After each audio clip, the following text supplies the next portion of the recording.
Okay, so Marcus, why isn't it enough for you to be able to just say, okay, we have a case and we can move forward? Why do you have to have these medical experts who will say that the cause of my baby's HIE injury was essentially negligence or medical malpractice?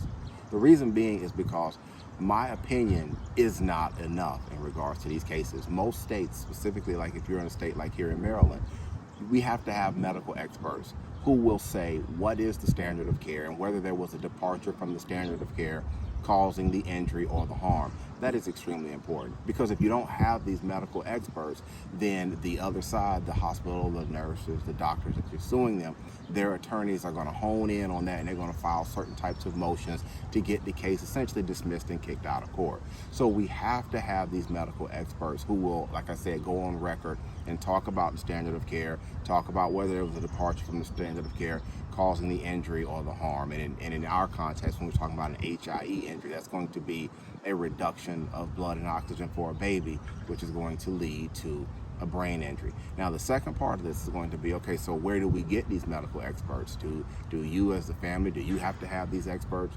No. In general, attorneys like myself who handle these types of cases, we understand and we know the types of medical experts that are needed for these types of cases. And generally, firms like mine, we will front the costs for these types of experts. So when we're doing our birth injury investigation on the front end and stuff like that, a lot of times we are going to be in contact with the needed medical experts as we see fit. We're going to talk to the experts that we think we need to be able to help us be able to meet the specific elements that are needed in these types of cases.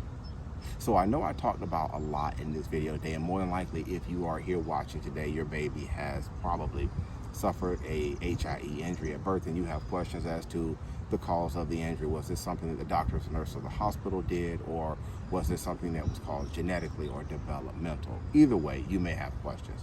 If that's you, what I invite you to do is go ahead and pick up your phone, get your cell, and give me a call. There's a telephone number down below on the screen.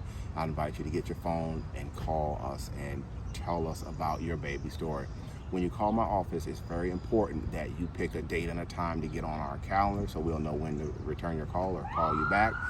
So make sure that you pick a date and a time. In addition to that, make sure that you have a working email address. I know sometimes we have people who contact us and they'll give us an email address, but they don't check it. So make sure you have a working email address that you check when you talk to my office. And finally, I practice law here in the state of Maryland. I know from time to time we'll have individuals who will contact us and they're not in Maryland. They're in the United States, but they're not in Maryland. If that's you, please understand that we have to use what we call co-counsel or local counsel. In other words, an attorney in your state. And that's something we can work to help you on, but I just want to make sure that you understand that co-counsel or that local counsel aspect of things if you are not here in the state of Maryland. All right, that's going to be it for today's quick educational video. Again, I'm Marcus Boston, and I'm one of the childbirth injury and medical malpractice attorneys practicing law here in the state of Maryland at Boston Law Group LLC. We'll talk with you next time. Take care. Enjoy the rest of your day.